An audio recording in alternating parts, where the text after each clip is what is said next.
How you going? We're back in the shed.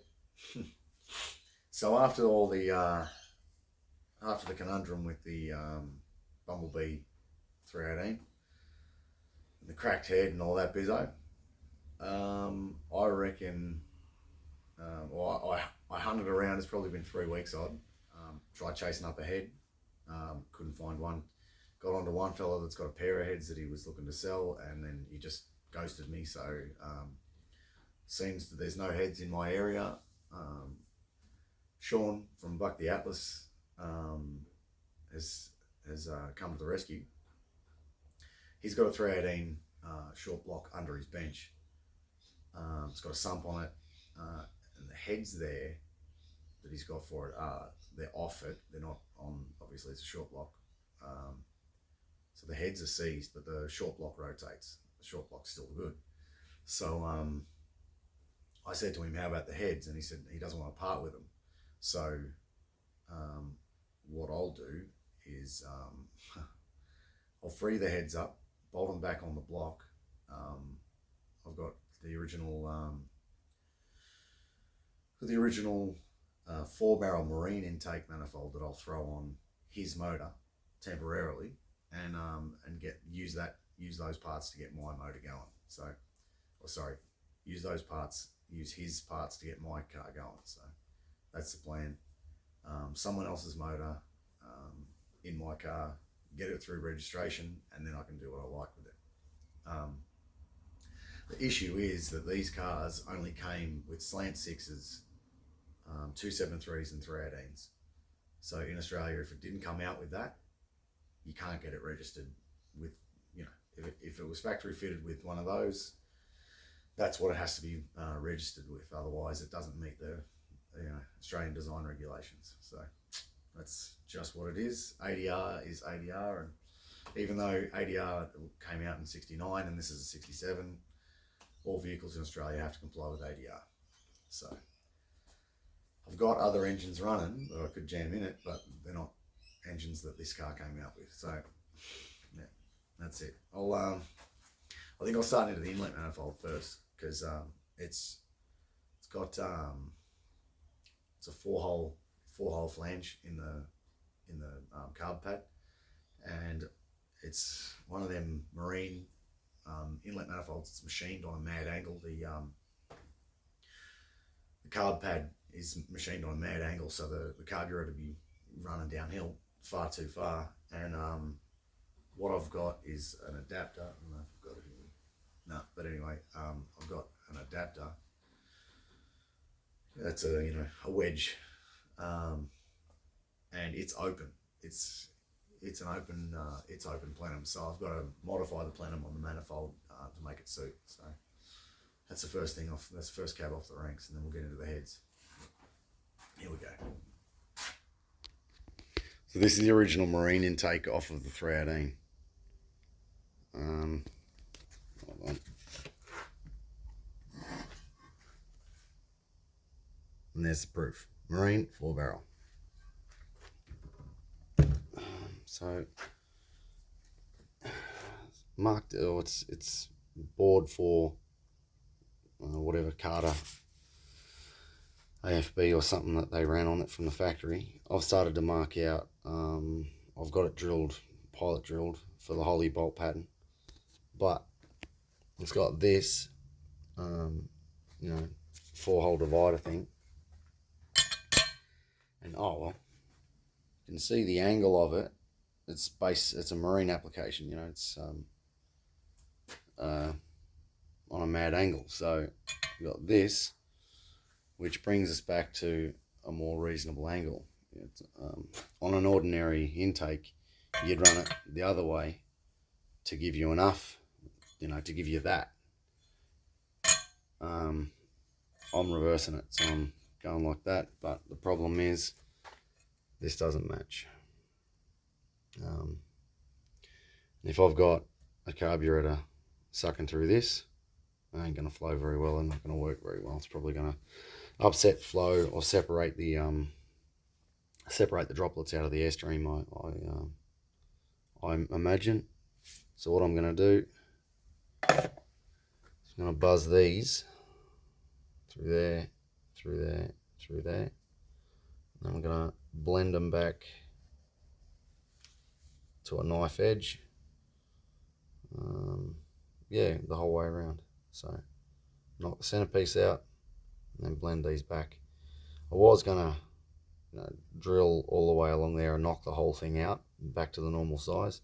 Because see, even so, that's 850 size. I will not be running an 850 on it, but it would be nice to sort of semi-match the plenum. Yeah, anyway. They are not 850 size, they are 750 size. So, yeah, it needs a bit of work. You can see I've scribed around there. You can see the difference. But, yeah, that's the plan.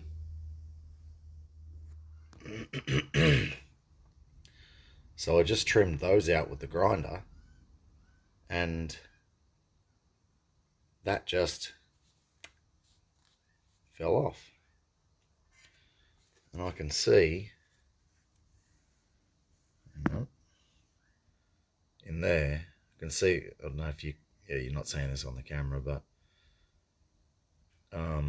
soot in amongst the iron there's soot. So that'll be reversion and black soot coming back in. So that was already cracked and I didn't see it. Yeah, see, I tried here with the recip saw. Didn't do nothing. Just killed the little Chinese blade. But that's good. I'm on my way. Starting to make a little bit of progress on this.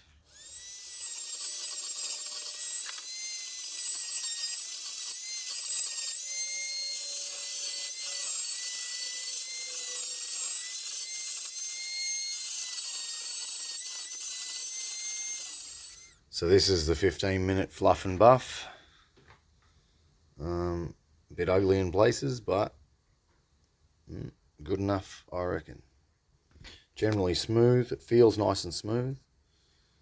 Yeah. Now I'll get on and drill the studs to Holly pattern and tap it and send it to the machine shop for cleaning.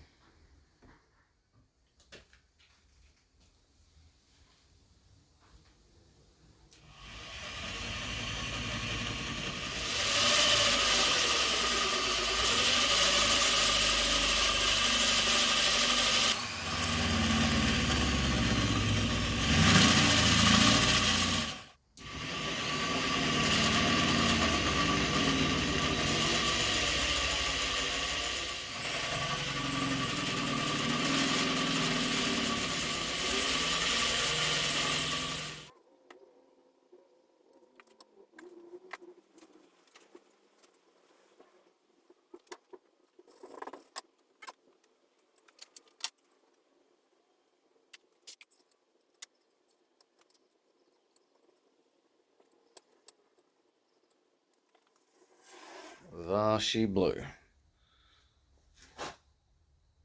It's the super duper fluff and buff plenum.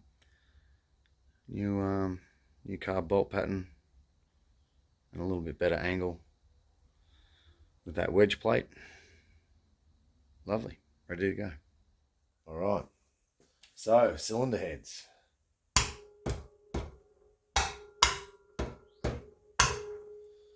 Two stuck. Let's put it in the press.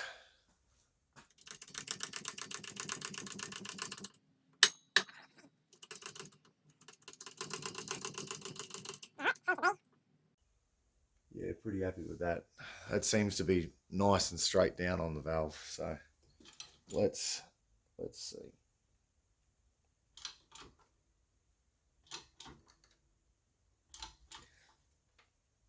Wow. A lot of force going onto that. Oh, wow. Might release that a second and see if we can. Well, So they're the seized ones. But I really don't know how that much rust or how did that much water get under the stem seal? Yeah, don't know. Whatever. Anyway, I'll wire brush those, give them a bit of a hit with the RP7. All right, let's try again.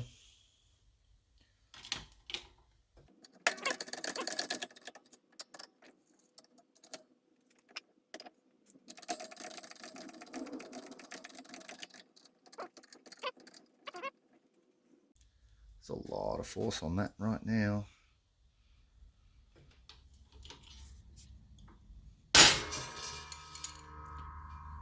Well,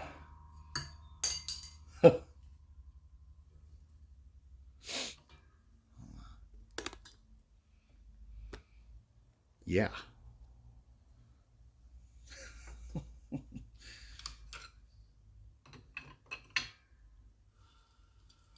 Yep. Oh yeah. That went nary. That went real hurry.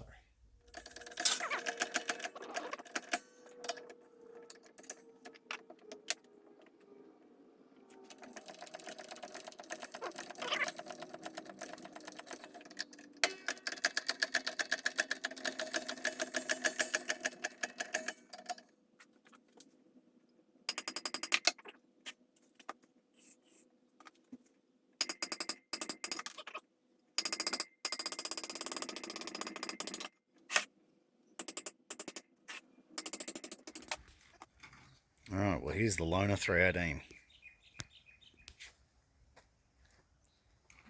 Pretty goopy, but it turns over. There's a fair bit of yuck there.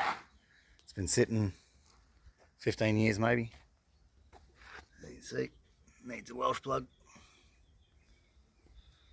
Needs a good clean. I don't know if you can see this, but it is covered.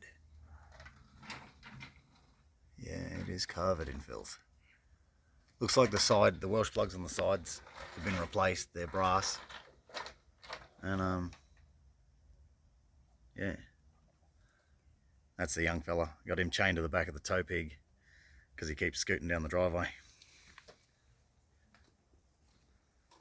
And yep. This will get me going. Alright, so we ended up taking the oil pan off. As I was pulling the intermediate shaft out, I noticed notchiness in the oil pump. So I pulled the pump out, and sure enough, where are we? Very, very, very ugly rotors. To the point where it was notchy, so real ugly. I'll just get another pump. We've got one laying around. And since this is Sean's motor and he's got another pump there, he's gonna bring me one. So, or I think I'll go and get it. Easy enough. But yeah, good little thing. Not too dirty, not too grotty. Steel crank. Typical for it's a 68 casting, so 60 stuff. Typically steel crank. So yeah, drop the rotors in the pump and throw the pan back on with a new gasket. So I got the pump back in it, and since I'm waiting on a sump gasket, I cleaned the cylinder head surfaces up, cleaned the cylinder heads down, lapped the valves. Yeah, assembled the heads. Now the block's ready to take its heads. So.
Well, here we are the next day. I've put the oil pan on, put a few things on, put a few things together, and now I'll spin it upside down, or sorry, spin it up the right way, and torque the intake manifold bolts down, and then I might wait another couple of hours, pull these pan bolts and Loctite them.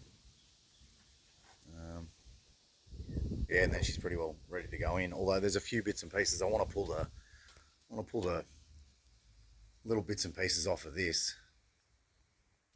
You know, like temp sensor and bits and pieces, coil and distributor, and mount them up on this. But other than that, we're nearly there.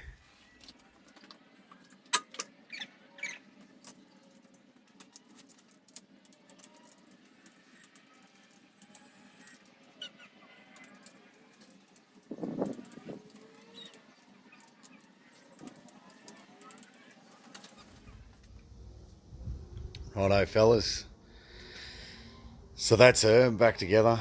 You know, a few bits and pieces I've started screwing onto it, but yeah, water pump, fuel pump still to go on it. You know, a few odds and sods.